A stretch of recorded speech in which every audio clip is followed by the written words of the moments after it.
సుఖ దుఃఖములతో కూడినటువంటిదే జీవితం. ప్రతి మనిషి యొక్క జీవితంలో సుఖము ఉంది, దుఃఖము ఉంది.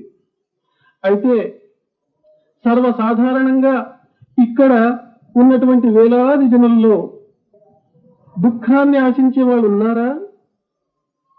దుఃఖము సంభవించినప్పుడు ఓర్చుకునే శక్తి సామర్థ్యములు ఉన్నాయా? లేదంటారు చాలా మంది. ఆ సుఖమే గనక మాకున్నంటే ఇక్కడ ఎందుకు వస్తుంది స్వామి? ఇక్కడ వచ్చింది మేము దుఃఖాన్ని దూరం చేసుకునే దానికి మేమంతా వచ్చినాము. అయితే మహాత్ములు అంటారు, జీవితంలో సుఖము ఉంటుంది, దుఃఖము ఉంటుంది. సద్గురువుని ఏమడగాలి అంటే ఆ దుఃఖాన్ని ఓర్చుకునే శక్తి సామర్థ్యాలను నాకు ప్రసాదించు స్వామి అనాలి. చూడండి, ఎప్పుడూ సుఖంగా ఉంటే హాయిగా ఉంటుందా? సంతోషంగా ఉంటుందా? ఉండదు. ఎప్పుడు చీకటి ఉంటే హాయిగా ఉంటుందా? వెలుతురు కావాలి అంటాం. ఎప్పుడు వెలుతురున్నా సుఖంగా ఆనందంగా ఉంటామా? చీకటి కావాలంటాం. చీకటి ఉన్నప్పుడే వెలుతురు యొక్క విలువ తెలిసి వస్తుంది. ఒక టెంకాయ తీసుకోండి, లోపల తీయటి నీళ్లు ఉంటాయి. దాన్ని సుఖానికి పోల్చుకోండి. ఆ సుఖం కావాలి అంటే ఆ పీచు తీయాలి. ఆ టెంక తీసేసి గట్టిగా ఉండే చిప్పను కొట్టితే అప్పుడు లోపల తీయటి నీళ్లు లభిస్తాయి. ఎంత కష్టపడాలి, కష్టపడిన తర్వాతనే సుఖం లభిస్తుంది. ఒక మూసంబి పండు తీసుకోండి, పైన అంత చేదుగా ఉంటుంది చూడండి దాని తోలు. దాన్ని తీస్తూ తీస్తూ తీస్తూ పోతే దానిలో తీయటి రసం ఉంటుంది. ఈ చేదే దుఃఖం అనుకోండి.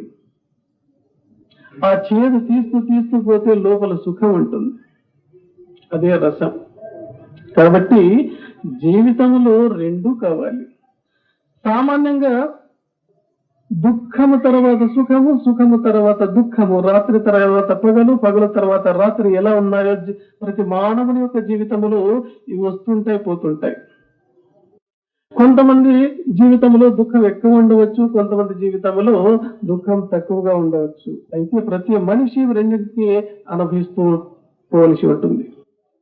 నా సుఖాత్ లభ్యతే సుఖం, సుఖము నుంచి సుఖము రాదు, దుఃఖము తర్వాతనే సుఖం వస్తుంది.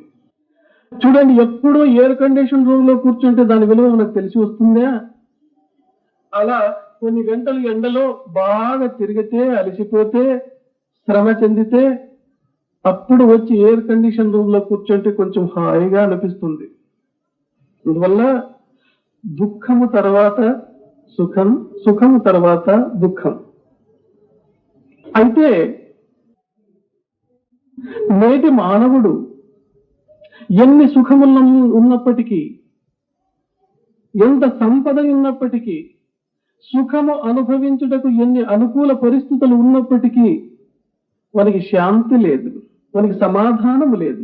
దీనికి ఏం కారణం? దీనికి ఎన్నో అనుకూలాలు ఉన్నాయి, అవకాశాలు ఉన్నాయి, అయితే మనసుకు శాంతి లేదంటున్నాడు. విదేశాల్లో చూడండి, ఒక్కొక్కరికి 3-4 కార్లు ఉంటాయి, మేడ మిద్దెలు ఉంటాయి, అష్టైశ్వర్యములతో తులదూగుతుంటారు. అయితే సుఖముందా?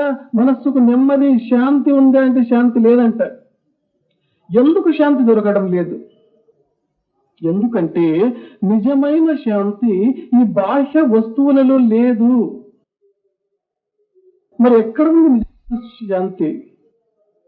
ఎండ మావులాగా మనం భ్రమపడుతున్నాం ఇక్కడ దీనిలో సుఖముందేమో అని. ఆ సుఖమే దుఃఖమైపోతుంది. అంటే నిజమైనటువంటి సుఖం ఎక్కడ ఉంది అంటే అది నీలోనే ఉంది. నీ తత్వాన్ని, నీ ఆత్మస్వరూపాన్ని నీవు తెలుసుకున్న నాడు దానికి మించినటువంటి సుఖం ప్రపంచంలో ఎక్కడ కనబడదు. అయితే మనం ఈ సుఖాన్ని ఈ బాహ్య వస్తువులలో వెతుకుతున్నాం. ఈరోజు ఒక అధికారిని అడగండి, ఒక లక్షాధికారిని అడగండి, ఒక కోటాధీశ్వరుని అడగండి, ఒక రాజకీయ నాయకుని అడగండి, ఒక మంత్రిని అడగండి, ఒక రాజుని అడగండి, ఒక రారాజు చక్రవర్తిని అడగండి, నెమ్మది సుఖం ఉందా? సుఖం లేదంటాడు. ఎందుకు లేదు అంటే అన్ని అవకాశాలు ఉన్నాయి, అనుకూలాలు ఉన్నాయి. తినేదానికి తిండి ఉంది, కట్టేదానికి బట్ట ఉంది, తిరిగేదానికి కార్లు ఉన్నాయి, మాట్లాడేదానికి మనుషులు ఉన్నారు. ఎందుకు సుఖము లేదు, ఎందుకు శాంతి లేదు అంటే తన నిజమైనటువంటి తత్వాన్ని తెలుసుకోలేదు కాబట్టి ఆయనకు సుఖము లేదు.